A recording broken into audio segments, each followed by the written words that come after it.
Oscar winner Kate Winslet plays a pioneering woman left out of many history books in the new movie, Ammonite. She forged her own path in both science and romance at a time when it just wasn't accepted. That's my girl. Please welcome the fabulous Kate Winslet.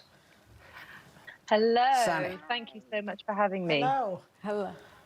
Welcome. Well, before we get to your new movie, which, by the way, is so incredible, I have to ask about your 2011 film, Contagion, because it's become one of the most downloaded films during this pandemic. I myself also watched it and scared myself, but you actually warned your friends not to watch it because it would scare them. Looking back, what did that film get right about what we're all living through right now?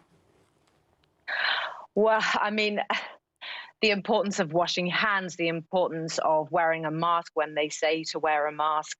Early on, that's something that the UK put in place and definitely, I think, helped to kind of at least unify that everyone was fighting this thing together.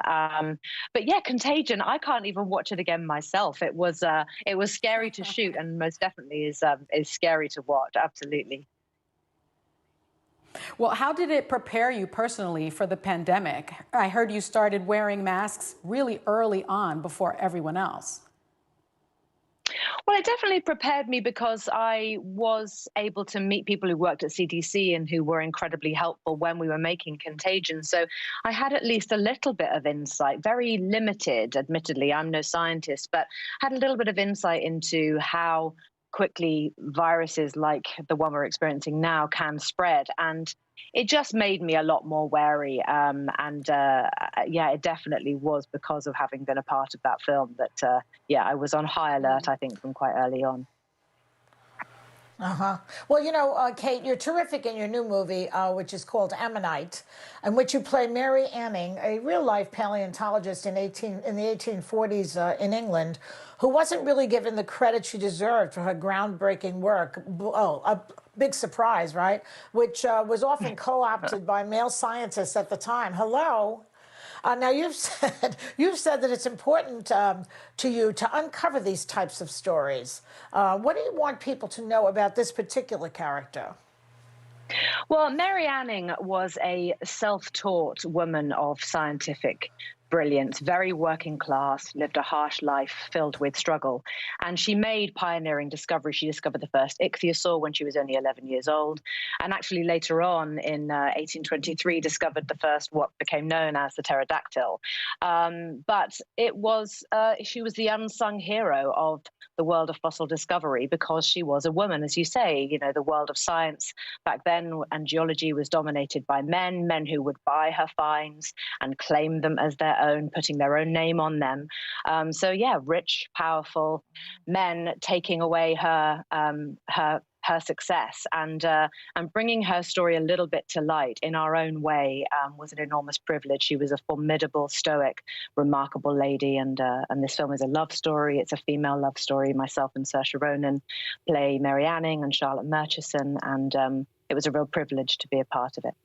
In this film, Mary has a passionate love affair with a young married woman, played by, as you just mentioned, Saoirse Ronan, who comes under her care. Now, there are some sex scenes which you two choreographed yourselves. How did that experience compare to the ones you've filmed in the past?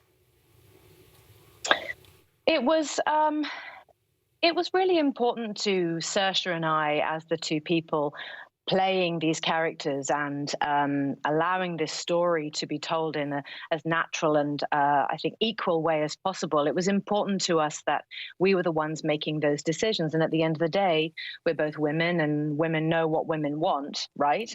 And so so we felt really empowered to just create those scenes together and speak to the sincerity of the love that these two characters have for one another, and to approach it without hesitation and without fear, and to look after one another, to be in each other's corner, and to make it as equal as we possibly could. And it genuinely felt that way.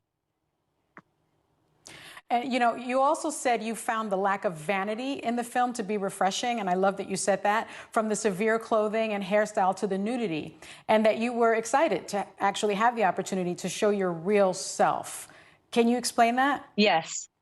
Yeah, that's true. I mean, you know, our definition of beauty, I think, definitely changes as we get older and as we have children, and the things that are important in life become really crystallized down. And something that isn't important to me anymore, actually, is my physical self. I just am who I am. This is not the body I had when I was 20. I'm 45 now. As I said, I've had 3 kids, and I think it's just important, I would hope, as a message to other women to just absolutely be who you are at whatever age you are. And yeah, I think the age difference between myself and Saoirse is 20 years, and I felt really brave about showing my true self, and not hiding behind any sort of movie star version of what it means to be 45. Trust me, I'm not the movie star version of 45. I'm 45 with all the marks and scars.